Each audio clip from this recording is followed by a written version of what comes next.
برای شما مبارک باشد این غلبه نهایت دشواری که با دسته منتخب سوریه بود. برای شما که تا این دم اونقدر وزین نبود. بسم الله الرحمن الرحیم. سلام و عرض ادب دارم. بازی که خیلی بازی خوبی بود. من بازیکنان نهایت تشکر دارم، ولی ما میتونستیم بازی رو با 5-6 تموم کنیم.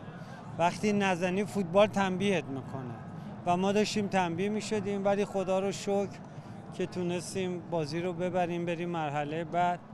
ولی بعضی از بازیکنام گله‌مندن که فرصت سوزی کردن و باعث شدن که این فشار به کل تیم و به کادر فنی بیادش. خب از آسیای مرکزی 3 دسته یک باره ازبکستان، تاجیکستان و ایران برآمدند. این چی شهادت میدهد؟ خدا رو شکر فوتبال آسیا رو به پیشرفت. اونایی هم که یه مقدار پایین‌تر بودن با برنامه‌ریزی و هزینه دارن خودشون رو به سطح بالای آسیا میرسونن و این باعث خوشحالیه.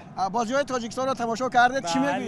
بله بسیار خوشحال شدم که به هر حال فوتبال دیگه. تاجیکستان یه تیم سرعتی، تو ساختار دفاع خیلی خوبه، تو حمله هم با کمترین زمان و ضربه میاد ایجاد موقعیت میکنه و ایشالله که فوتبال آسیا روز به روز پیشرفت.